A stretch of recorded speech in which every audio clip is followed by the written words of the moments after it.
Thank you, Mr. Chair. Committee members, this is my daughter, Caelin Swan. Hi. She goes to St. Margaret's Bay Elementary. Excuse me, I'm still getting over a bit of a cold. And she's in Mrs. Granville's class, loves her class. My son Cameron is in grade 12 at Sir John A. Macdonald.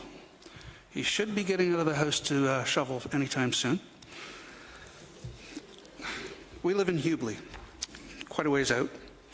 Due to the 7-year difference between our two children, my wife and I, Paula Richardson, we have spent a lot of time in the schools. We have volunteered starting back when Kingswood Elementary opened in 2005, through to St. Margaret's Bay Elementary, Five Bridges Junior High, and I was so involved I actually ran for school board in 2008, and in retrospect I'm very happy that I lost. I can only say that Bill 75 is an affront for many reasons. Most notably is the fact that the Premier and the Minister of Education insist that the teachers, the students, the parents, that we need to get back to normal. Well, a couple of things. First, I really wish you would stop speaking for me. I'm not hearing me in anything from this government. Second, if the best we can do is just return to normal, then you've already failed, and we have to start again. I have sat on school advisory councils. I have seen accreditation.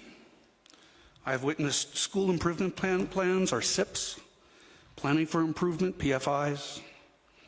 I've seen firsthand the mountains of frivolous paperwork and the grudging acquiescence of teachers who were asked to volunteer. I understand this has been so successful that all we've managed to do is change the acronyms a few times.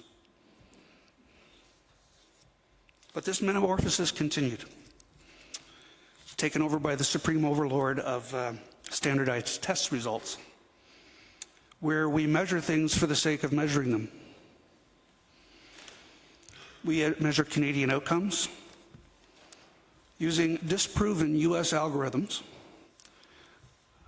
first adopted by the BC and Alberta to assess alternative schools, not mainstream schools, alternative schools.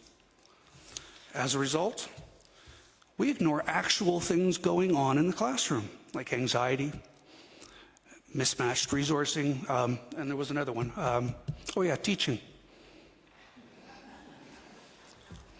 So teachers arrange their deck chairs to respond to each new initiative, lose valuable planning and collaboration time, all in order to feed Ouroboros, the snake that eats itself.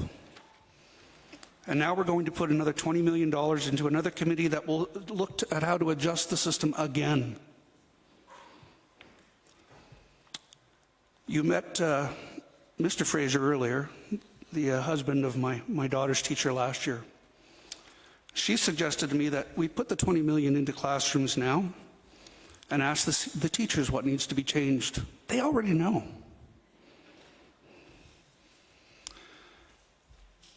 So, Mr. Chair, committee members, as opposed to what you may have heard from teachers and on social media and emails, and I know I had a fairly frank talk with my MLA in December.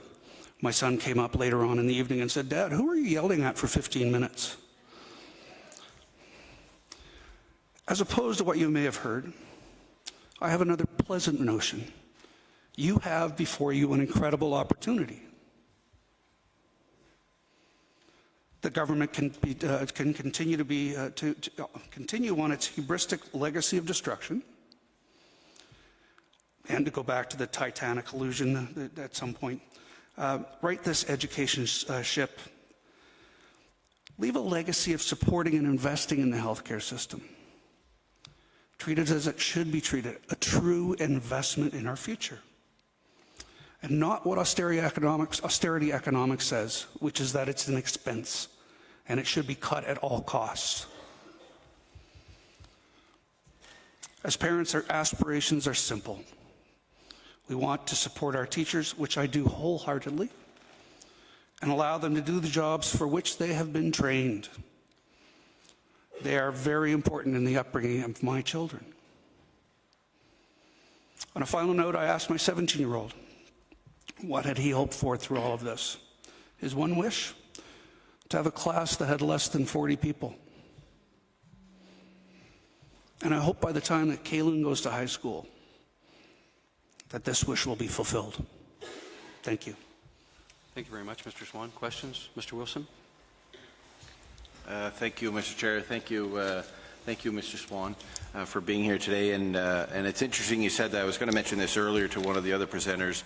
You know, my son's in grade 10, and he spent the first week of his school sitting on the edge of a desk. He's almost 6'4", and never complained about it. And it does reflect, I think, the need to look at, and I hope the government looks at capping class sizes for the older grades. You know, to have 40 kids in a class is very challenging. As a parent, I've asked this, I think, to another father who was here.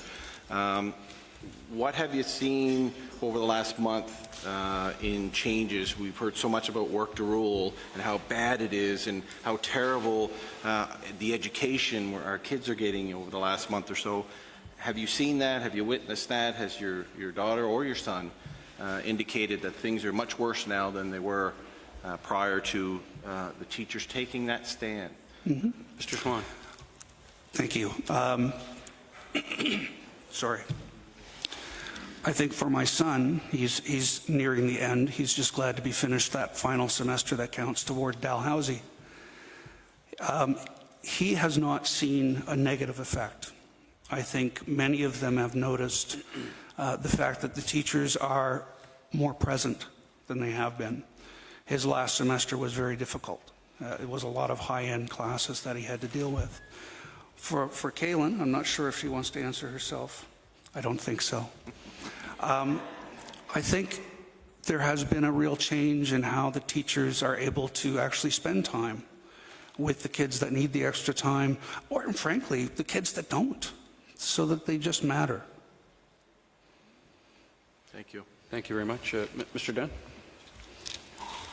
Yeah, just a quick comment. You mentioned your volunteering in the school system, at least since 2005, if not before. And again, that is something that is so crucial to the environment at our schools across the province. I know during my 30-year career, it was very gratifying to have people come to my school to help out with all the daily activities going on, because the teachers are so busy, they have so many responsibilities, and to help someone come in and work within that, I call it the family, it was very satisfying. So I want to thank you for that.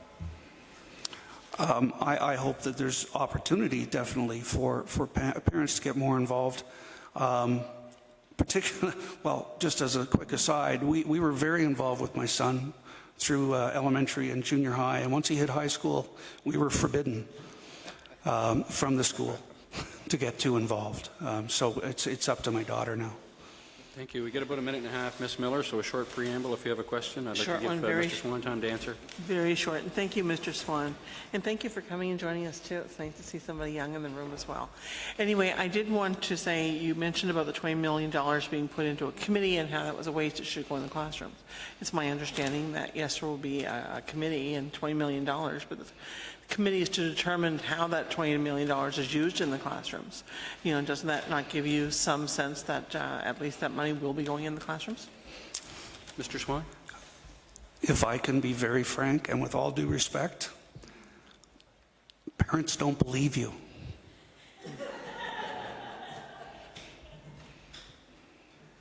Thank you. Thank you, Mr. Swan. We have about 50 seconds left if you'd like to make a few closing remarks. The time is yours, sir. No, I'm good. I could ramble on, but I'm sure there's others that would like to speak. That's fine. Thank you, and thank your daughter for joining us this afternoon as well. Next up.